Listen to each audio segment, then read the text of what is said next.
Hi, I'm Lacey, and these are the 7 books that I read in August. I read 7 books this August, which for me is a lot, so I was very proud of this reading month. I read 5 on my Kindle and 2 paperbacks, so let's get into it. The first book I read in August was Never Have I Ever by Jocelyn Jackson. It was a thriller, and I rated it 3 stars. I rated it 3 stars because it was very much meh. It was about a woman who met, shocker, another woman at her book club, and they kind of had a tie-in with each other's past. So, a secret that one woman was trying to keep hidden.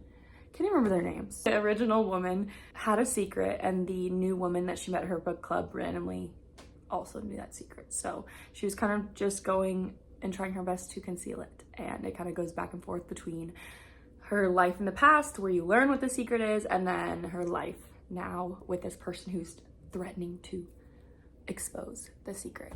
I thought the writing was interesting, but the story itself, it felt like it was all this work for nothing. I'm realizing that I like outlandish thrillers. I don't really like when they're like, oh, she's gonna tell my secret, and then the secret is like very minimal of something that just doesn't seem like it's that big of a deal. So I like when it's like a big thing. I don't mind if it seems very unrealistic and that would never happen in real life. I don't care. I'm reading because I want something outlandish. So Never Have I Ever was good. It was a domestic thriller. I just said it was meh, and now I'm saying it's good, but it's fine. I'd probably read another book by her. I like the writing style. I just didn't love the story as much. The second book I read in August was Strange Sally Diamond. And wow, what a book that got ruined by the last few chapters. I thought this book was amazing. The premise is that Sally Diamond... I realized what I said here was kind of a spoiler, so basically she just had a bad childhood, okay? That's it. It was talking about her life from when she was older and learning about her past. I thought it was going so well, and then the end just ruined it for me. I don't like when thrillers... I sound really pessimistic, by the way, but I'm learning more about what I like in books, and then when I have things that I don't like, that I know I don't like, it just kind of ruins it for me. But I like close-ended thrillers. I don't really love when the end of the thriller is like, maybe it happened, maybe she did it, maybe she didn't do it, maybe they found them. Like, no, I want to know. This person is in jail, or they're gone, or something definitive. I don't like when it's so open-ended, and I bet people love that because it's like, oh, it makes you think. I don't want to think. When the book is over, I want it to be done. Okay?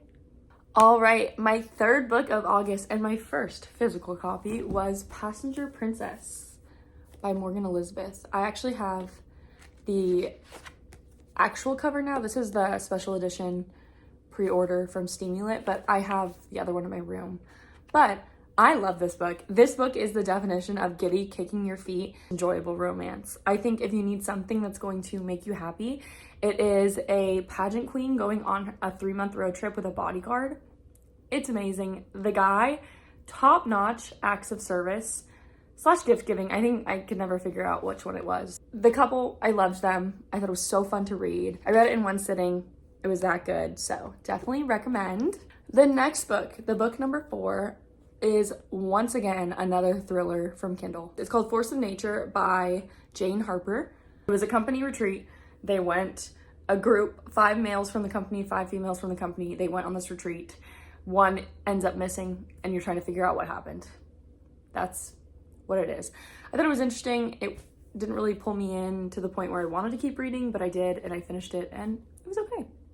Force of Nature is in a series of a detective. I think of it more of these kind of series kind of as like Criminal Minds or Law and Order. Like, you have the same detectives, but it's just different cases. There's a little bit of continuity between them. I just happened to pick up this book, which was totally in the middle of the series, so it fell flat for me with the detective stuff. I just didn't really care. I didn't know who they were. I didn't care that they were friends. I didn't care what was going on. I also don't love thrillers set in the woods, because I hate camping and I hate the woods at night. Yeah, so I really sound like a hater in this video, which I kind of am, which is okay. Book number 5 is another physical copy, and it is Done and Dusted I thought this book was super cute. I rated it 4.25. It was so cute. As you saw, I vlogged me reading it. I love Buther's Best Friend. I love Buther's Best Friend. It's so great. Losing my mind. Brother's Best Friend. I love that trope. It's a good time. I love the family. I just hate alert. I don't like cowboy romances that much. Which is a me problem and not the book's problem. If I like cowboy romance, this would be a million stars. It's just not my favorite genre, and I need to stop buying it because I don't always love cowboy romance. Okay, we're done hating. All right, but I thought it was really good, really cute. I love the cover. I loved the people. I'll probably eventually read the other two and then tell you how I liked them, but I don't like cowboy romance, which is such a waste. But if you like cowboy romance, you'll love this book. Book number 6 is The Chain. So I read The Chain for a book club that no one else read. The Chain is a thriller where one person has to snatch another person's child. And then once you snatch the child, then the other person has to get someone else to snatch a child.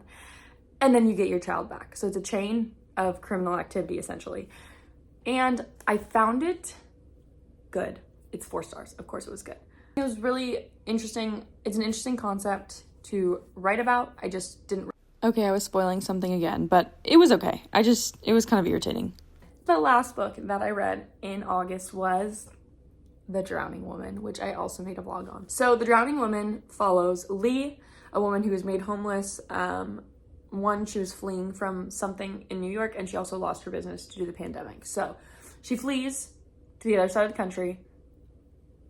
She, as the title suggests, saves a drowning woman, and their story begins from there. I thought it was good. You could watch my vlog if you want more on my opinion on it. I still rated it 4 stars. I thought it was pretty good. It started to infuriate me, and once I get mad, the ratings go lower, and then I don't think you can come back out of that. So that's what happened. Those were the books I read in August. I had a really good time, even though I didn't have a single 5-star read this month, but that's okay because I know September is going to bring us a plethora of amazing reads. And I hope that you'll continue on with me, and I'll see you in the next reading vlog.